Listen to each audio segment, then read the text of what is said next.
Hello and welcome to Buffy and the Art of Story Season 5. If you love Buffy the Vampire Slayer and you love creating stories or just taking them apart to see how they work, you're at the right podcast. Today we're talking about Season 5, Episode 5, No Place Like Home, where Buffy strives to learn what's making her mother ill, confronts Dawn, and faces a powerful new foe. I am Lisa M. Lilly, novelist and founder of writingasasecondcareer.com, where you can learn more about fiction writing, publishing, and book marketing. As to No Place Like Home, today we'll talk about how the writers made it harder and harder and harder for Buffy, the protagonist. Questions about the climax, an ephemeral antagonist, and a theme of anger management. No spoilers except at the end to talk about foreshadowing, but I'll give you plenty of warning. Okay, let's dive into the Hellmouth. No Place Like Home aired the first time on October 24, 2000. It was written by Douglas Petrie and directed by David Solomon. We start with opening conflict from 2 months ago. Monks scramble to do a spell or a ritual before the beast finds them. They hear pounding on huge metal doors as they race to finish. Something bursts in, but there's a flash of light, so we don't see the beast itself.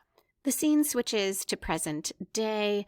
Buffy, in a fenced empty lot near a warehouse, fights a very large vampire who wants to kill the Slayer. Buffy jokes as she fights that they both have a lot of unexpressed rage, but she's doing a better job dealing with it. And then, as he dusts, says, "I think that sets the world speed record for closure." This is the start of what I see as an anger management theme in the episode. Buffy's anger comes out later. Here she seems very much like her quippy, perky self. We'll also see Dawn's anger, and the villain of this piece also is very, very angry. Going back to that opening conflict with the monks, sometimes the opening conflict in a story relates to the main plot and sometimes not. It's there to draw the viewer or reader in. Here, those monks' efforts relate indirectly to the main plot, which is Buffy searching for an answer to her mother's continued illness. As far as whether it draws us in, I always struggle with flashbacks at the start of the episode, partly because they rarely, if ever, feature Buffy or any of our core characters. And it's a lot how I feel about prologues that involve other characters, whether it's in a book or a movie. As soon as I start to be invested in them, everything changes. However, I do think this one works because it is so key to the story, as we'll find out, and because we're at the 5th episode of the season, and more than any of the ones that came before, Season 5 really focuses on that season-long arc. So I am, though the first time through I didn't know that, on rewatch I'm much more willing to go along with those types of flashbacks. And there aren't a ton of them in the season, minor spoiler. After Buffy slays the vampire, a security guard appears. He thinks Buffy's looking for a rave and tells her she's too late. He chased kids away last night. He's very nice about it. And Buffy says, "My fellow ravers will be so disappointed. It was my turn to bring the bundt cake." He tells her if it was up to him, he'd let them go ahead. No one's using the warehouse, but he's not paid enough to argue with the boss. As she's about to leave, he tells her to take whatever this is with her and hands her what looks like a shiny, glowing ball. It's the size of a 16-inch softball. For those of you who have ever played that, I understand that's sort of a Chicago thing, but the 16 inches gives a clue as to the size. And the guard says, "Glow balls, I swear I don't get your generation." He asks her what it is.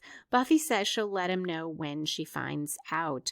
What I love about this scene is nothing in it is wasted. The anger issues banter goes to that theme I mentioned, and the security guard is going to return later. So it will be clear why it was worth showing Buffy interacting with the guard. And I do love that your generation reference, which I think can't be accidental, given that to every generation a Slayer is born. Now we go to credits. We come back at 3 minutes 30 seconds in. Buffy is finishing making French toast. She sets it on a breakfast tray that's very pretty. It has a bud vase with a flower on it, and Buffy warns Dawn not to touch anything, but Dawn immediately does and knocks over the vase. Joyce comes out into the kitchen and is impressed. She asks if you two did all this. Dawn says, "Oh, Buffy helped." And Buffy says, "Well, I didn't help." And Joyce cuts in, "Oh, I'm sure you did," and sits at the counter looking weary. Buffy's clearly frustrated and angry at Dawn, but seeing how Joyce looks so exhausted, she lets it go. Joyce half jokes about she hopes neither of them is pregnant, failing, or under indictment, but Buffy assures her that they knew she wasn't feeling great, so they wanted her to have breakfast in bed. Joyce tells them the headaches the doctor said would go away came back and brought friends. She's got new medication, and they told her to return for tests. Buffy wants a second opinion, and Joyce points out that they need a first opinion first. Such a realistic reaction by both Buffy and Joyce to this unexplained illness. Joyce also reminds Buffy that Joyce is the mom. Buffy doesn't need to worry about her. Joyce will worry about them, which is good. She says, quote, "Because you're a vampire slayer, and you," she hugs Dawn, who's leaning against her, and continues, "You are my little pumpkin belly." When Buffy asks if Joyce ever had a kid named for her, Joyce responds that she thinks she was always just Buffy. Somehow Joyce makes that sound nice, though, and she urges Buffy to go out for Giles' big day, the opening of the magic box. Then Joyce and Dawn talk about their book club, which surprises Buffy and makes her a little jealous. She tells Joyce to relax while she's gone, to put her feet up. Dawn chimes in that Joyce can check her rainforest report, and then there's a jillion board games they can play, and Buffy changes her mind about not taking Dawn with her and drags her out of the room. We're now a little past 10% through at 5 minutes 43 seconds in. Usually at 10%, we see a story spark or inciting incident that gets the main plot rolling. As I was outlining the episode, I struggled a little with what the main plot was. I'll talk more about that as I go through, but I ended in concluding it was Buffy trying to help her mother. That begins with this previous scene. Right around 4 minutes 27 seconds in, Buffy says they should get a second opinion. That's right around 10% through, and the whole scene is about Buffy trying to help her mom, asking about doctor visits, and worrying about Joyce. So I think that all of that sets off the main plot. In the next scene, Buffy enters the magic shop. Giles stands in the middle wearing a sorcerer's robe and hat, and she just looks at him and he looks at her, and she stares more at him with this expression that causes him to take off the hat and coat with a sort of sigh, and we can tell he wasn't super comfortable in it or convinced it was the right approach, and now he's a little embarrassed. Dawn, panting, enters the store behind Buffy. She's really impressed by the magic box and says, "Check out all the magic junk." Giles responds, "Our new slogan." Dawn asks when the store opens for customers, and he tells her since 9 that morning. But he's not worried. He has a good feeling. Magic is a small niche market, but, quote, Sunnydale, monsters, supply and demand. They'll be lining up around the block in no time, end quote. Giles then notices that Buffy seems down, and she tells him about Joyce and the highly trained medical staff that's working around the clock to tell them nothing. Willow and Riley enter. Willow is disappointed Giles is not wearing his robe and hat. Buffy shows them all the glowing ball. Giles opines it's paranormal, but when asked why, he says because it's so shiny. Riley says they should patrol again tonight. And now is when Buffy really gets angry at Dawn because Dawn says, "You can't patrol," Buffy said. Buffy says, "No, I didn't." And Dawn continues, "Yeah, remember you said it'd be easier if you didn't have to look out for anybody." Buffy tries to claim she wasn't talking about Riley, but Dawn sets the record straight, saying, "Oh, she just said you look even cuter when you're all weak and kitteny, and she better go solo or you'd get hurt. So welcome to the club. She'll never let me go either." I really think Buffy ought to have taken Riley aside and claimed that she said that just to make Dawn feel better about not being able to go along. But she doesn't think of that, and everyone glares at Dawn, and Dawn says, "What? What?" I struggle a bit to believe that Dawn doesn't get why this might upset Riley. The actress does a wonderful job. She plays it as Dawn not understanding, genuinely not getting it, but I just find it hard to believe that Dawn is that clueless. She's supposed to be 14. She knows about what happened with Riley, and I feel like this is part of why I struggle with Dawn as a character, because some of the most egregious things that she does or says don't feel authentic to me. Riley is not happy. He asks Giles about the training room. He needs a little rehab right now. Willow takes Buffy aside, urges her to go easy on Dawn, but Buffy tells Willow she doesn't understand how annoying Dawn is and continues, "Especially now that Mom's sick. She's all over her while I have to be the grown-up, and the two of them are like the giggle twins. And why can't I ever be little pumpkin belly?" Willow responds, "Well, I don't feel qualified to address the last part, but I can tell you that Dawn's not just the youngest, she's the baby, and maybe your mom needs that right now." Which probably gets to the heart of why Buffy is so hard on Dawn and feels so angry, aside from that Dawn is clearly written to be annoying. But Buffy, since she became the Slayer, has had to be very grown up, except sometimes with Joyce. She got to be the teenager or the child again. She fought against that. We saw it over and over. But in a way, just having that fight was a sort of break. Joyce was the parent. Buffy was the child. And now that Joyce is ill, Buffy probably would have to take on more of a grown-up role regardless at home.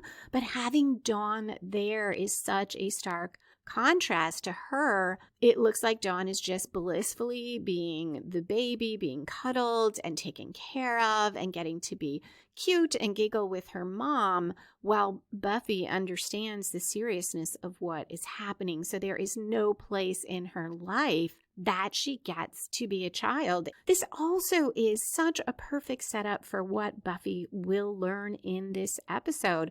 Buffy is longing for the exact opposite of what she gets. She's longing for some easing of all this weight and responsibility, a little bit of escape now and then, and she tries to find out what's wrong with her mom to help Joyce, but also to help herself. And it turns out there is no easy answer. And she, in the face of her mother's illness, will feel even more ineffective and helpless than before.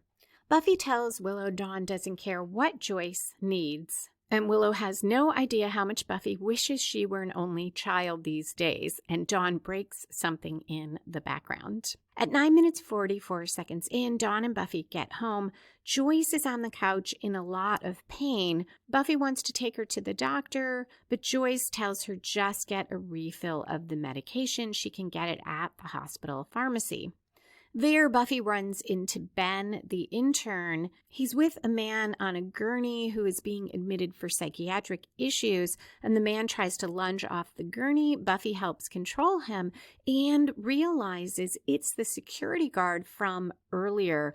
The guard, very agitated, grips Buffy's hand, the one holding the pill bottle, and tells her it doesn't help. It doesn't make a damn bit of difference. Buffy tells Ben the man isn't crazy. She knows him. And the security guard tells her not to think she's above it. They'll get to her through her family. He's insistent as he keeps ranting, but before she can ask more, he's wheeled away. This is 11 minutes, 11 seconds in when the guard says, "Your family," one last time. This is where I look for that first major plot turn that I think of as the 1/4 twist, because it often comes 25% through, and it should come from outside the protagonist, spin the story in a new direction, and raise the stakes. And right around that point, Ben is sympathetic. He asks Buffy if her mom is getting any better, and Buffy responds, "Not yet. But she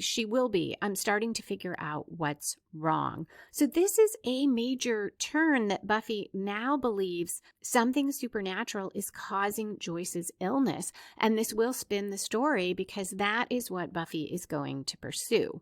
There's also a turn in what I'll call the villain plot. And this is part of why I struggled, because the first time I saw the episode, I definitely thought this new villain was the main plot. And we'll see how that doesn't quite fit with the way the story moves forward. Right now, though, a monk in a deserted warehouse has candles and a map, and there's banging on the heavy metal doors, and he says "the beast" in another language. I don't recognize the language. Maybe someone out there knows what it was. The metal door bursts in, and a tall woman in a bright red dress, sandals with high heels, and long curly blonde hair says she's been looking all over for him. We go back to the magic box. Giles checks out a customer. He's very excited. People came in, he gave them things, they gave him money, and they left. Anya, though, is not happy. Giles' conjuring powder is so expensive. Everything is. And she goes on, "I never had to afford things before, and it's making me bitter." Giles tells her the change is palpable. At 13 minutes 37 seconds in, Buffy bursts in and tells them that what's hurting Joyce is supernatural. She grabs the glowing ball and explains the security guard who found it went crazy overnight. Everyone takes a step back, but Buffy assures them it won't hurt them. She had it on her all night. She explains about the guard's comments about they'll come at her through her family and says, quote, "Whatever touched this guy, it made him see through what the rest of us are seeing," end quote. Giles isn't so sure about this, but Buffy is adamant she needs to find who's doing this, and she says, "Then I hunt them, find them, and kill them." This seems almost like that midpoint commitment, where at the midpoint in a story, typically a protagonist will make a vow, fully commit to the quest, or suffer a major reversal, but we are pretty early on in the story. We now cut to the woman. We'll find out in another episode, minor spoiler, that her name is Glory, and I'm just going to use her name because it's easier than trying to not name her for this episode. At 14 minutes 38 seconds in, she paces around the monk, who now looks pretty beat up, and he's tied to a chair and his mouth is covered with duct tape. She rants about how she's the victim here. She doesn't even want to be here, meaning not this warehouse or this state or planet, but the whole mortal coil. It's disgusting, the food, the clothes, the people. And she tells him that she's hurt by his incredibly selfish behavior.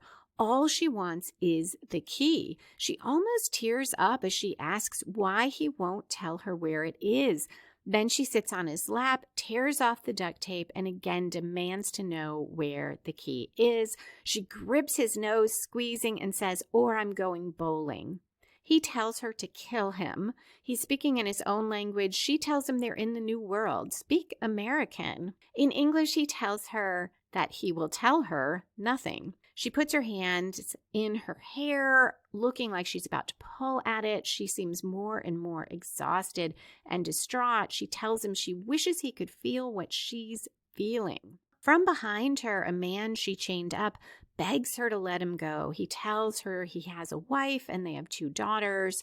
Glory, now her back to a concrete pillar, half yells, half cries, partly whines, and she is losing it. She's sad, she's angry, she thinks the monk loves to torture her, and she goes on this disconnected rant, much of which doesn't make a lot of sense. It includes comments on the mortal coil and wriggling, climbing, crawling. Her disconnected mental state is also shown by the way the scene is cut between her expressions and her words, as if we are missing parts of it. Finally, she puts her hands on either side of that chained man's forehead. Bright light shoots out as her fingers plunge into his head, and she yells, and more light streams out his mouth. The man howls as Glory grimaces, and then he's on the ground. He staggers away, mumbling what sounds like nonsense, but Glory now feels fantastic.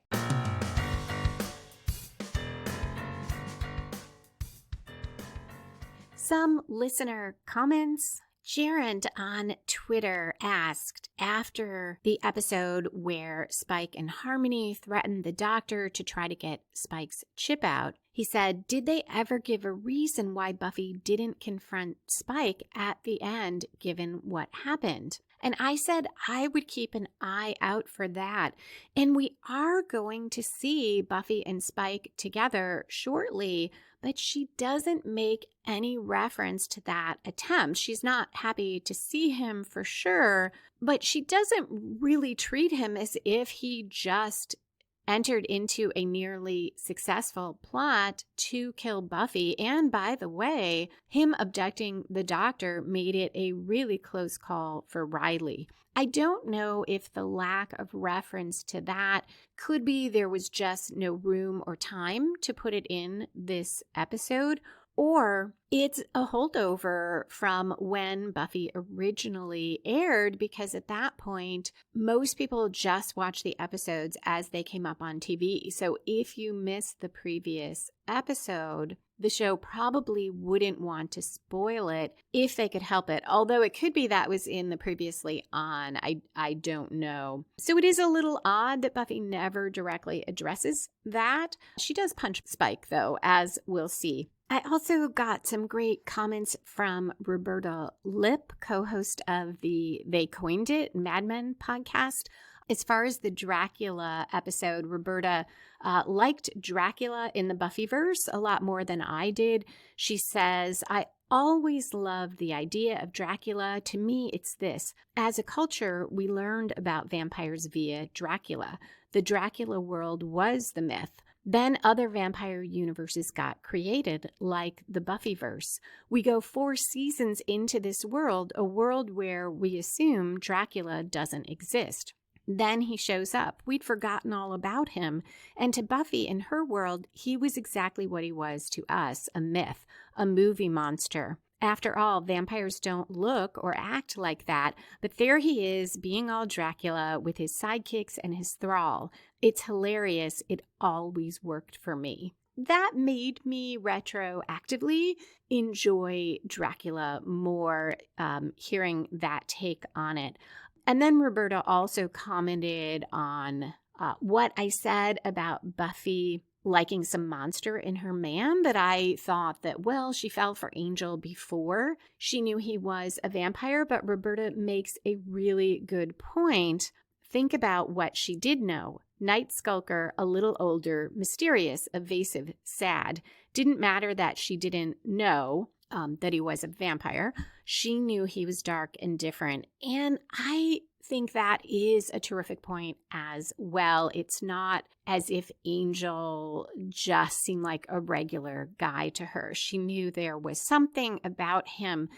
Probably there is an element where Buffy wants a little monster in her man, and maybe Riley could never be that. If you have comments you would like to share about this episode or anything Buffy, you can tweet me at Lisa M. Lilly. You can comment on YouTube, lisalilly.com/YouTube. Or if you're a patron, you can message me through the Patreon account. Or check out the Buffy and the Art of Story Facebook page where I post each episode, lisalilly.com/Facebook.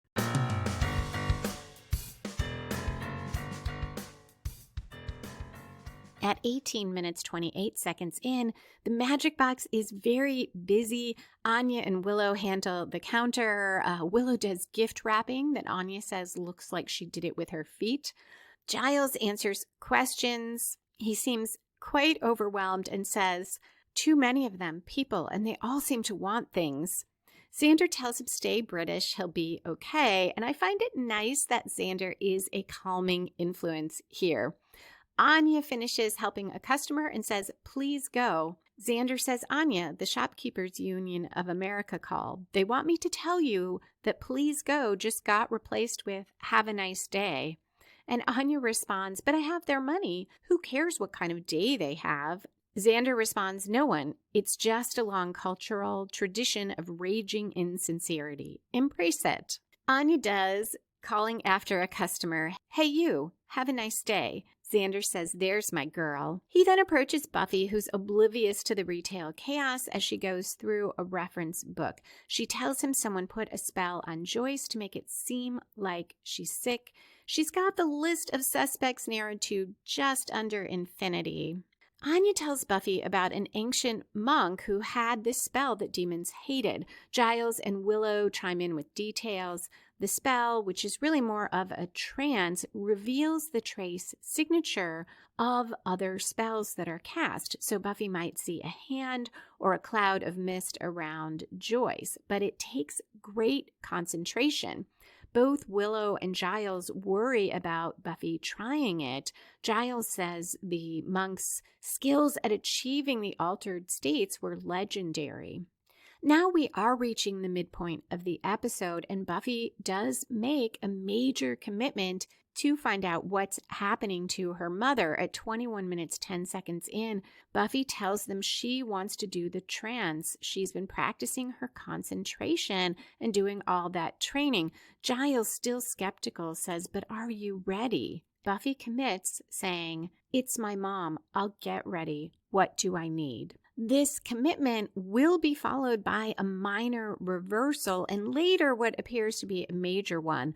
The minor one involves the Riley subplot that has been running through these early episodes. Buffy in her bedroom has magic-colored sand, incense, and other supplies. Riley is there. She asked for his help. This is all new terrain. Quote, all praying, no slaying, end quote. Riley's ready and willing to help, but correctly perceives that there's not much for him to do, just light incense and pour sand, and Buffy has to do the spell alone. He also infers that she's trying to help him feel less cute and weak and kittenish. Buffy corrects it to kitteny with a half smile, and Riley, very centered and calm, tells her he really is okay. So he's not quite super guy anymore. It was borrowed power. Buffy tells him she knows he can handle himself. She just didn't want to see him get hurt. I like Riley a lot more in this episode, and I question Buffy sidelining him. Willow and Xander patrol with her at times. So why not Riley? She seems like she is overly cautious. Now, it could be that she does love Riley and is more concerned about him getting hurt, but I don't think Buffy's cavalier about her friends getting hurt or doesn't care about them. So it is understandable that Riley is not thrilled that she's trying to keep him away. He, though, is very reasonable about it here, and he suggests instead of her trying to take care of him, they agree to take care of each other. She agrees to that. He kisses her forehead for luck, and she tells him a girl needs more luck than that. After a real kiss, Riley leaves, telling her to have a nice trip. Buffy lights the incense and sits cross-legged in a circle of sand, but Dawn knocks on the door, asks what she's doing. Buffy says, "My boyfriend, go away." Dawn doesn't buy it. She saw Riley leave, and she really, really wants to watch. When Buffy refuses, she threatens to tell Joyce and then stalks off. I have a rare moment of empathy for Dawn here because I was the kid sister who always wanted to hang out with my older brothers and their friends. My brother's band practiced in the basement, which kudos to my mom for having a rock band in her basement 4 nights a week. So I get why Dawn wants to be included, and I get why she's upset that Buffy's so mean about it, though I don't empathize with the threatening to tell. I think I did that when I was maybe 10 or 11. Once or twice, Dawn seems to default to that. This does a nice job, though, of building Dawn's anger in the episode because Buffy has been mad at her the whole time, and Dawn feels angry back, and now she's angry at being excluded. At 24 minutes, 22 seconds in, we see beautiful, calming outdoor scenes as Buffy meditates. I wish I could describe these better. I always enjoy that part of the episode. I'm not sure why, but it's not that often we get to see the sort of mystic interior of what Buffy experiences as the Slayer. Eventually, she comes back to herself. It's night. Everything in the filming is a little bit off color-wise throughout the next moments and minutes, and Buffy, as she moves, is almost in slow motion. She goes down the stairs, and Joyce's voice has an echoey quality as she calls out to Buffy. She's feeling better, and she's heading out for a while. Buffy looks at Joyce and says, "Nothing," because she sees no spell, no mist, nothing around Joyce. And when Buffy says nothing a second time, Joyce is confused and concerned that Buffy seems so out of it. This is another seeming reversal for Buffy, that after all this effort, she's not seeing any evidence of a spell around Joyce. But then she sees a photo of herself with Dawn and Joyce, and Dawn blinks in and out of existence. Though distracted, Buffy reassures Joyce she's okay, tells her to go have a good time. Joyce smiles and says, "You're so grown up," echoing Buffy's feelings and what Buffy is struggling with right as Buffy is seeing through this spell around Dawn, which I think can't be accidental. I am truly in awe of the way Doug Petrie wove in these key moments. No word, no action, no scene is wasted here. After Joyce leaves, Buffy goes through the house getting more and more distraught. She looks at other photos with the same effect. In Dawn's room, Dawn's things blink away for seconds at a time. Paintings, other items that are stored in the room appear. So it used to be used as a storage room. Now Dawn enters the room, and she too blinks in and out as she asks who said Buffy could come into her room. At 27 minutes, 37 seconds in, Buffy says, "You're not my sister." She grabs Dawn, demands to know what she is. Dawn yells at her to get off. She doesn't even want to be related to her, and Buffy says, "You stay away from my mother." Buffy throws Dawn against the wall. It's not as hard as she would a demon, so she's not unleashing full Slayer power here, but she uses a lot of force, and the two glare at each other until the phone rings, breaking the tension. I thought Sarah Michelle Gellar did an excellent job here because I got the sense that Buffy she's frightened, she's angry, At this moment, she's convinced somehow Dawn is not human, is doing something to hurt Joyce, but there is enough of her feeling about her sister and seeing Dawn as her sister that she is not sure. She is not going to, she's not going to try to slay Dawn at this point.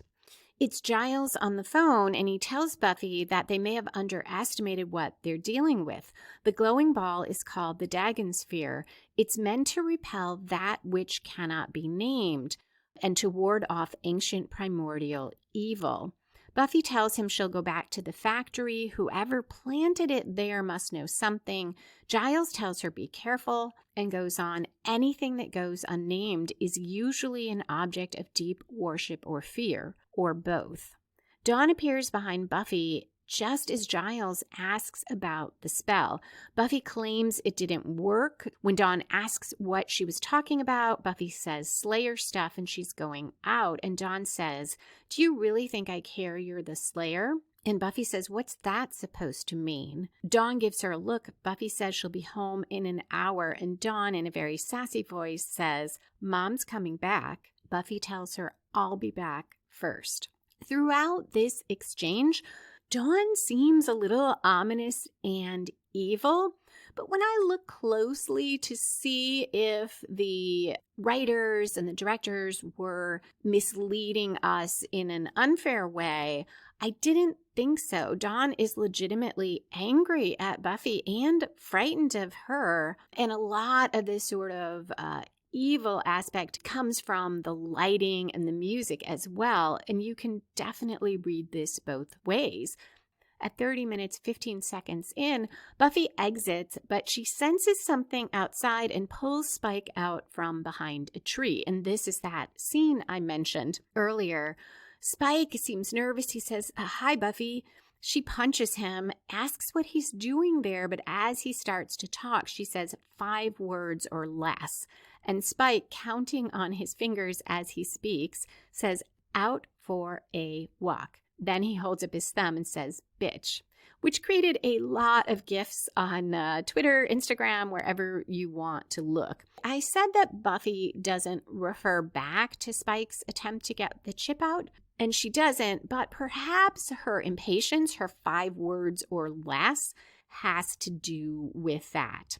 Spike informs her that her house is, quote, directly between parts or other parts of this town, end quote, and tells her it's not all about her. Buffy tells him she'll cut him a break just this one time. He's not impressed with her threats to kill him, pointing out that she never does it. And then he says, I'm just passing through. Satisfied? Huh. I really hope so, because God knows you need some satisfaction in life besides shagging Captain Cardboard, and I never really liked you anyway, and you have stupid hair.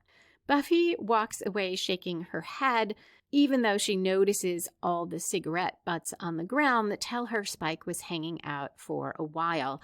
Upstairs, Dawn is silhouetted in the window watching Buffy leave. Buffy reaches the warehouse around 32 minutes in and looks around, but then we immediately cut to Joyce returning home. Dawn emerges from the back of the house holding a cup of tea, and Joyce asks where Buffy is. Dawn responds, you don't have to worry about her. And again, the music and lighting make Dawn seem very ominous, as does her serious expression. Joyce agrees Dawn's probably right. It's not like Buffy never patrolled before. Joyce returned early because she was feeling kind of, what's the medical term? Crappy, and called off her night out. Dawn asks if she wants tea and says, I made it for you, making us wonder the first time around whether there's poison in the tea or some sort of spell going on. Right around here, we should be reaching the last major plot turn. It usually grows from that midpoint commitment or reversal, but takes the story in yet another new direction. So there are a number of new directions here. One could have been, or was, the spell, the reveal that the spell involves Dawn, that it's not a direct attack on Joyce. And that does come from Buffy's midpoint commitment to figure out what's happening to her mom, to do that trance, and it turns the story. The next scene also is a major turn because Buffy is going to encounter Glory. And this is another reason that the first few times I watched this, the episode felt off to me, because I saw Buffy's encounter with Glory and discovering how powerful Glory is as the last major plot turn, and it seemed rather late, which made the episode feel slow. Because definitely the first time through, I wasn't looking for plot turns. I hadn't really thought about story structure that way at that point. But I remember feeling the episode was uneven, and I just felt like the plot didn't have that much power. But when we see it through the lens of the real main plot is Buffy's efforts with her mom, the structure works wonderfully, because that is a huge turn, that the spell is about Dawn, not directly about Joyce. So at 33 minutes, 35 seconds in, Buffy finds the monk still tied up. As she works on freeing him from his bonds, she asks if he's the one who left the Dagon sphere. Behind her, Glory, using exaggerated movements that are kind of cartoony and making cartoony faces, sneaks up, but Buffy says to the monk, "Don't worry, I'm stronger than I look. I've had experience with this stuff before. Best of all, I'm not stupid." And she spins around, stands, grips Glory by the throat. But then Glory flings Buffy across the room and says, "You sure about that last part?" We cut back to the magic box. Giles is exhausted after the rush of customers, as are Willow and Xander, and all three slump in their chairs. The shop is closed now, and Giles says, "I think I liked it better when demons would just crash in here and tear the place apart. It just seems so much simpler." This is a nice use of cutting between the scenes to keep that tension going, because we don't know what is happening with Buffy, given how strong Glory clearly is. Anya is full of energy. She's the only one who is, and she's sorting out the cash register. She tells Giles he's out of crystal balls. They're really popular with amateurs, so he should restock and raise the price 10%. She also tells him the Hand of Glory packs serious power, and he better do a 7-day background check before selling them. She continues with more advice until Giles stops her and offers her a job. Anya is quiet and happy, and he tells her they'll talk shop tomorrow. Willow asks Giles about Buffy's spell, and he tells them Buffy is off investigating, but he's not too worried about her. She said she isn't doing anything rash.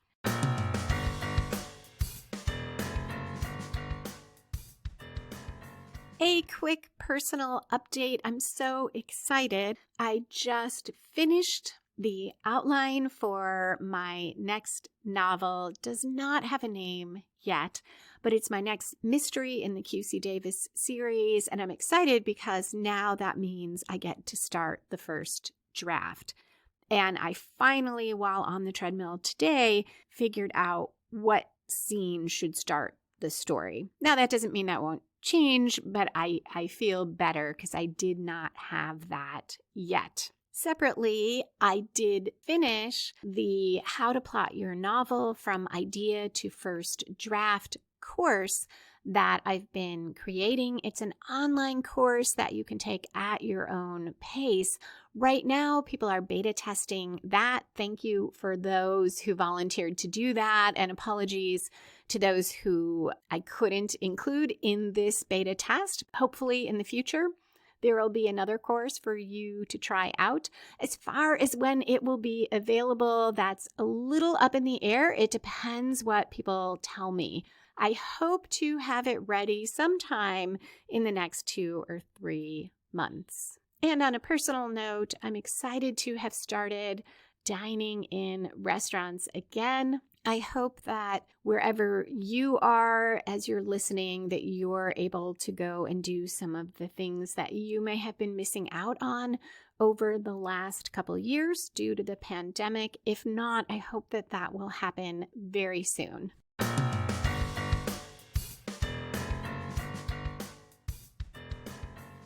Now we're back at Glory. It's 35 minutes, 47 seconds in. She beats up Buffy while telling her that this is taking valuable time away from her life. She also asks if she could rip Buffy in half like a worm and see if she'll grow into two beings. She's always wanted to try that. When Buffy hits back, Glory's offended. You can't just go around hitting people. Was Buffy born in a barn?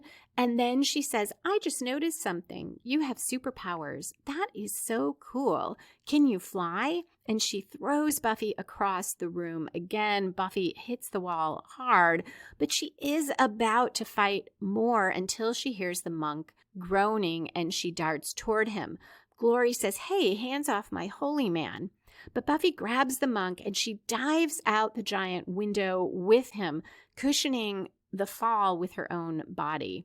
37 minutes in, Glory, so angry at being thwarted, takes off one of her shoes with its stiletto heel and flings it. Then she stamps on the concrete floor so hard the concrete cracks, the pillars start to crack, and the whole building crashes down around her. We're nearing the end of the episode, and that is where we see the climax. The opposing forces have their final clash and resolve the main conflict.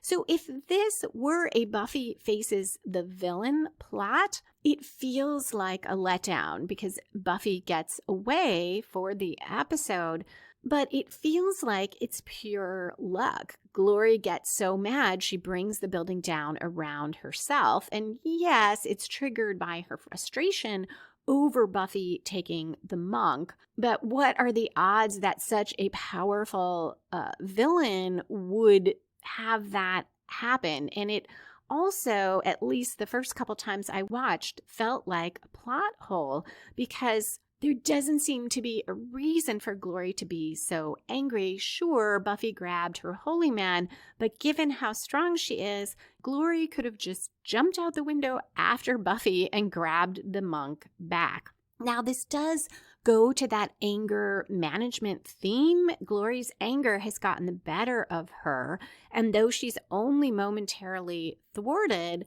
she screws herself over by stamping her feet and bringing the building down.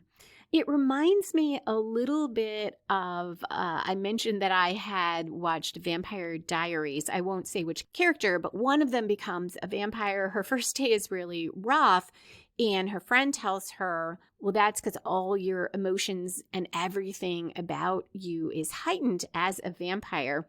After she makes a mess of things emotionally with the guy she's seeing, and she says, my personality is killing me. And in a way, that's what we see with Glory.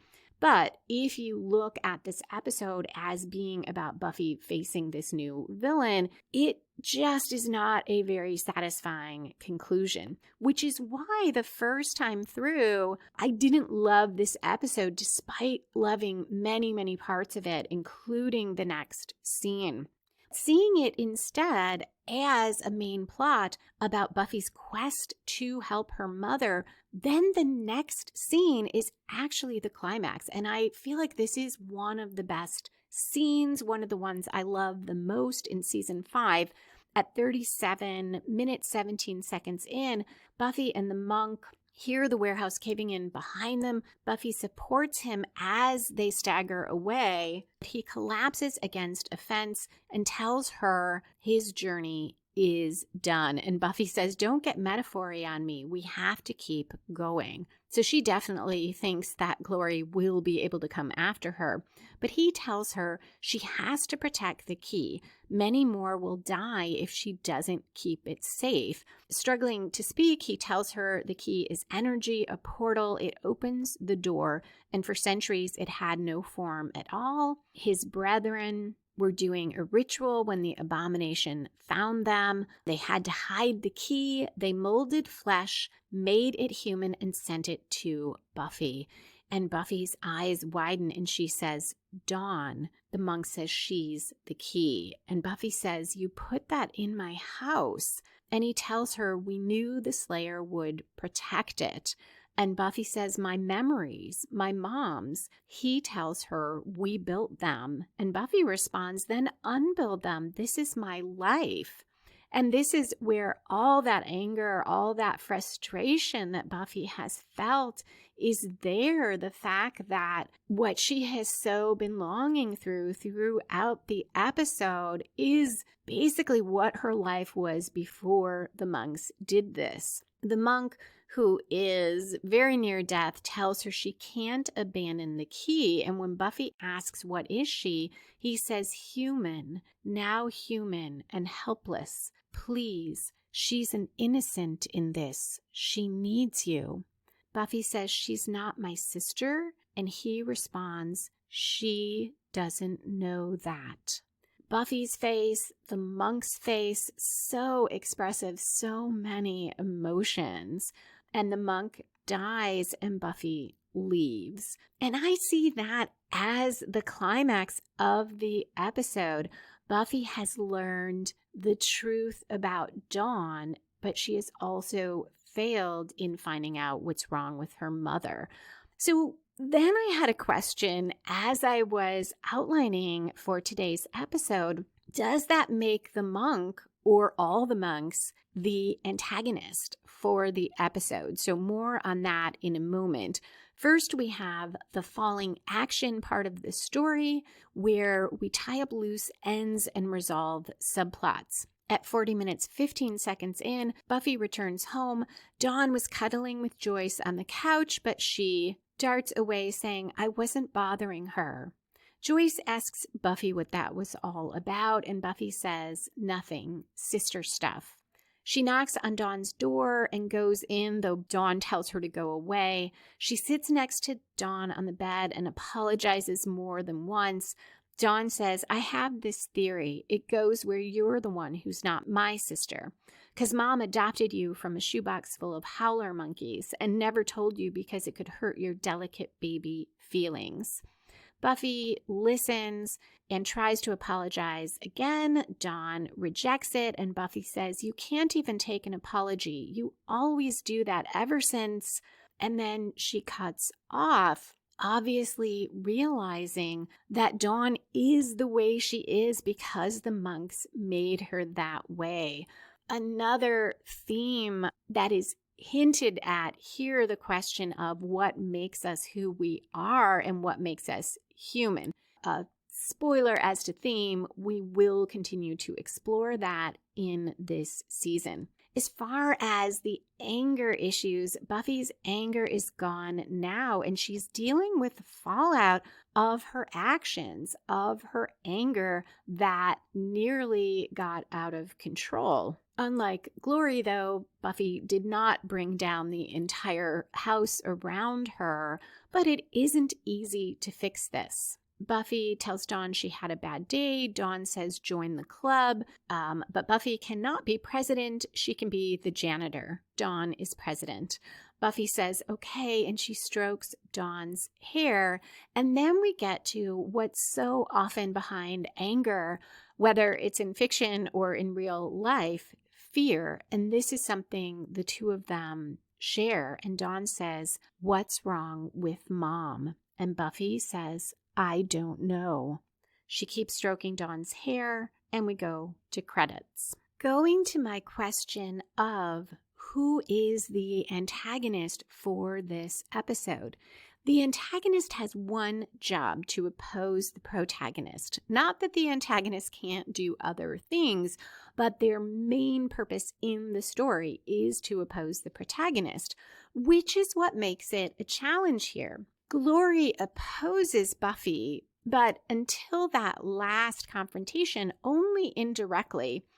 And she's really not concerned with Buffy. She doesn't know anything about her, and her goal to find out where the key is in this episode also doesn't directly oppose Buffy, who until the very end doesn't know where the key is. Buffy is trying to find out what's wrong with her mom. Glory doesn't know or care anything about that. It's also not Dawn, because Dawn also wants to know what's wrong with Joyce. So she and Buffy are not opposed on that. Also, we discover she was never opposed to Buffy other than in that little sister way of feeling frustrated at how Buffy treats her and excludes her. Though we find out she's the key, nothing suggests that Dawn is evil. The monk tells us she's an innocent. So let's look at the monk, or the monk and his brethren. That is a little more opposed to Buffy because they create Dawn, put her in the Summers household, which derails Buffy in her quest to find out what's wrong with her mother, because she ends up going down this blind alley and instead learning about Dawn. Their main goal, though, isn't to oppose Buffy, it's to enlist her help to ensure the key is protected. This really messes with Buffy's life, though, so in that sense, they are more of an antagonist than either Dawn or Glory. Also, if we see the monks creating Dawn and playing with everyone's memories as the cause of Joyce's illness, which there's no direct evidence for, that does make them antagonists of the episode. And you can make a good argument for it because Joyce's headaches do seem to begin with Dawn and Buffy fighting, with that conflict that the creation of Dawn introduces.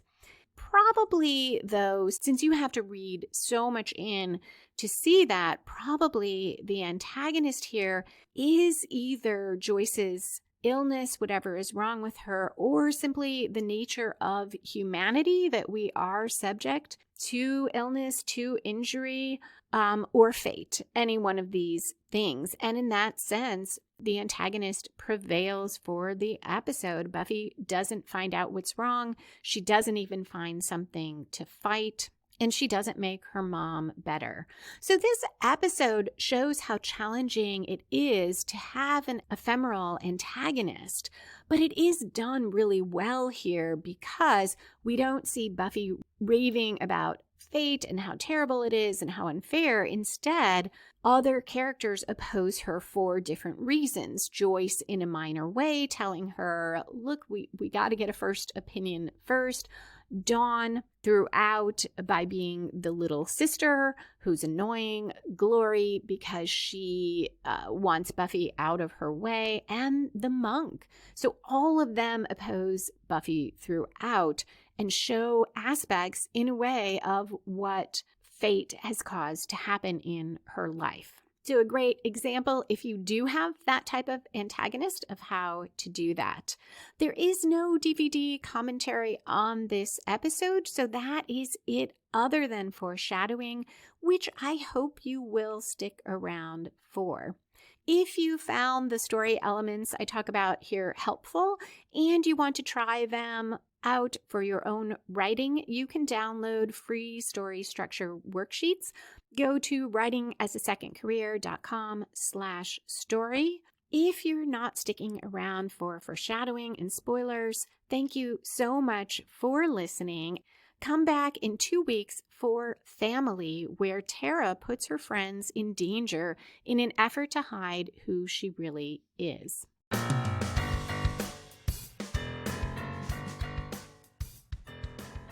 And we are back for foreshadowing, which includes spoilers. This episode sets up Glory, who is the season 5 villain. And in so many ways, she's almost an over-the-top caricature of Buffy. She likes style and fashion. We get a hint of that here with her red dress and her shoes. She's taller than Buffy, larger than Buffy, more powerful. She has this curly hair, very traditionally feminine, as in many ways Buffy is. And she also does the banter thing while fighting, but again, not quite like Buffy. Buffy quips, and you feel like she is usually having a bit of fun with herself, even with the vampires she's fighting. Glory jokes, but it often veers into ranting, and there is more of an edge to it. This probably could have gone in the regular part of the episode. It's not strictly spoiling anything other than that Glory is the season-long villain. But I put it here to comment that for whatever reason, I have never loved Glory as a villain, and I know a lot of people do. So I'm going to be paying attention to see what it is about Glory, and I will try to be fair in my analysis about the episodes and not let that color things. Because I feel like with Riley, maybe I have let my knowing what's coming with Riley interfere with my view of how his character is created. There are some fun things, foreshadowings about Glory. It was neat to notice that she is cartoony from day one. She does that little cartoonish sneaking up, making faces. And later, when Buffy defeats Glory, at one point, an episode or two before that, Anya suggests dropping a piano on her based on her watching of cartoons. And then part of what significantly weakens Glory in the last episode is they hit her with a giant wrecking ball, which also is like right out of Wile E. Coyote and Roadrunner. So interesting that we have this cartoonish aspect to her that Glory embraces. Riley's suggestion that he and Buffy agree to take care of each other, such a strong foreshadowing of his despair when Buffy doesn't let him take care of her emotionally.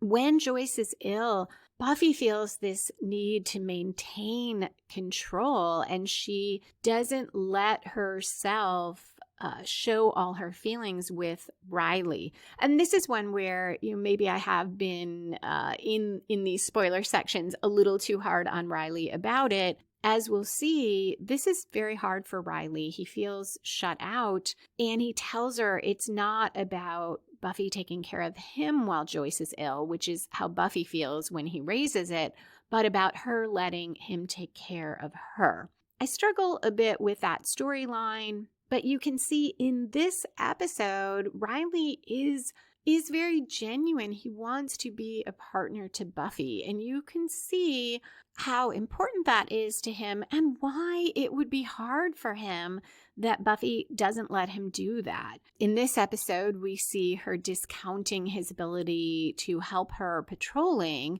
and seeing him as weak, and then she will also in the future reject any sort of emotional support from him, or at least any emotional support in the way that Riley wants to give that. I love that Anya so enjoys retail. It's nice to see her find something that matters to her, that she enjoys. That moment where Xander is explaining to her about the have a nice day, that is a nice foreshadowing of season 6, when Anya's friend Hallie will comment on Anya allowing or putting up with Xander correcting her. Here, it seems helpful and fun and genuine because it is part of learning to do retail, to say things like have a nice day, to be nice to people even after you've got their money because they might come back. I have been in retail. My personality worked pretty well for it because that's my default anyway. I would be polite to people whether they were customers or not and be friendly. But it isn't Anya's default. Hers is not to be nasty, but it's to say whatever she thinks, even if it might hurt someone's feelings. So Xander is being helpful here. But you can see a little foreshadowing of Anya feeling over time like he is always telling her, here's how you should do things. That line of Buffy's when Joyce asks at the end, what was that about between her and Dawn? And Buffy says, sister stuff. This is the moment when Buffy commits to seeing Dawn as her sister, or perhaps recognizes in her heart that feeling that Dawn is her sister, and it doesn't matter how Dawn came into the family, which is a theme we will see throughout the season. Is Dawn really Buffy's sister? And what does it mean to be family? Which is a great lead-in to the next episode, which is family, where Tara's father comes to town set on taking her away from college, and Tara does some things that create danger for everyone around her. So thank you for listening today, and I hope you will come back in 2 weeks for family. You can find back episodes of Buffy and the Art of Story at lisalily.com/Buffy Story, or on my YouTube channel. And you can find the book editions of Buffy and the Art of Story at lisalily.com/Buffy Books. Music for this episode was written and performed by Robert Newcastle. Buffy and the Art of Story is a production of Spiny Woman, LLC, copyright 2021. All rights reserved.